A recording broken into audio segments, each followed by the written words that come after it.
ఆంగ్ల నూతన సంవత్సరం 2026 మొత్తం శుభము లాభము చేకూరాలంటే మేషరాశిలో జన్మించిన వాళ్ళు ఎలాంటి సులభమైన ప్రత్యేకమైన విధి విధానాలు పాటించాలో నేటి శుభం లాభం అనే శీర్షికన పరిశీలిద్దాం.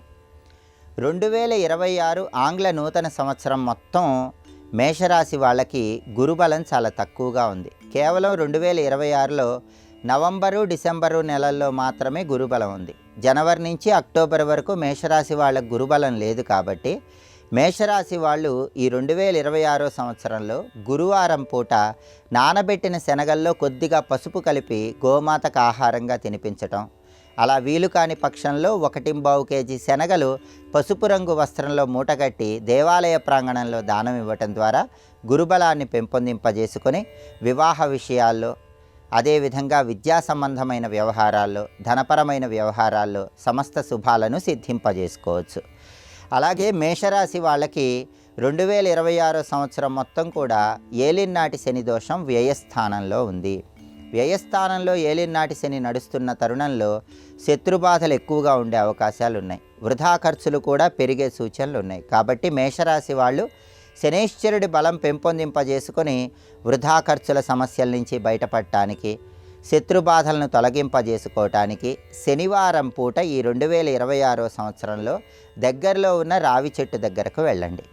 రావి చెట్టు మొదట్లో నల్ల నువ్వులు కలిపినటువంటి నీళ్లు పోయండి, బెల్లం ముక్క కలిపిన ఆవు పాలు పోయండి. ఆ తడి మట్టిని కంఠభాగాన బొట్టులాగా ధరించి రావి చెట్టు చుట్టూ 8 ప్రదక్షిణలు చేయండి.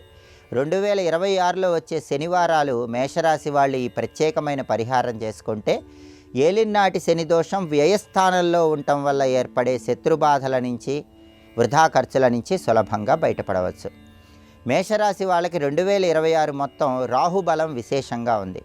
రాహువు 11వ స్థానంలో ఈ సంవత్సరం చివరిలో డిసెంబర్ 5 వరకు యోగిస్తున్నాడు. కాబట్టి మేషరాశి వాళ్ళకి విదేశీయాన ప్రయత్నాలు విజయవంతమవుతాయి. స్నేహితులతో కలిసి ముఖ్యమైన కార్యక్రమాలు ప్రారంభిస్తే ఆ కార్యక్రమాల్లో మంచి లాభం చేకూరుతుంది. కాబట్టి రాహువుకు సంబంధించి ఎలాంటి పరిహారాలు పాటించాల్సిన అవసరం లేదు. అయితే మేషరాశి వాళ్ళకి 2026 మొత్తం డిసెంబర్ 5వ తేదీ వరకు కేతువు 5వ స్థానంలో సంచారం చేస్తూ వ్యతిరేక ఫలితాలు ఇస్తున్నాడు. దీనివల్ల మేషరాశి వాళ్ళ సంతానానికి ఉద్యోగపరంగా కానీ, వ్యాపార పరంగా కానీ, వివాహపరంగా కానీ కొన్ని సమస్యలు ఎదురయ్యే సూచనలు ఉన్నాయి. కాబట్టి మేషరాశి వాళ్ళు సంతానానికి ఏర్పడేటటువంటి విద్య, ఉద్యోగ, వ్యాపార, వివాహపరమైన సమస్యలు అధిగమించటానికి ఈ 2026 సంవత్సరంలో వచ్చే మంగళవారాలు నానబెట్టిన ఉలవలు గోమాతకు ఆహారంగా తినిపించాలి.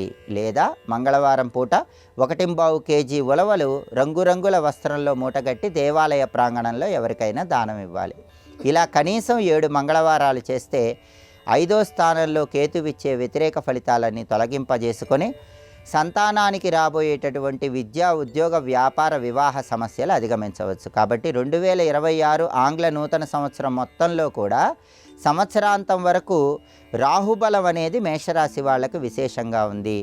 గురుబలం లేదు, ఏలినాటి శని దోషం వ్యయస్థానంలో ఉంది, కేతువు పంచమంలో వ్యతిరేక ఫలితాలు ఇస్తున్నాడు. కాబట్టి గురువుకి, శనికి, కేతువుకి సంబంధించినటువంటి ఈ సులభమైన శక్తివంతమైన పరిహారాలు పాటించినట్లయితే 2026 మొత్తం కూడా శుభము లాభము చేకూరుతాయి.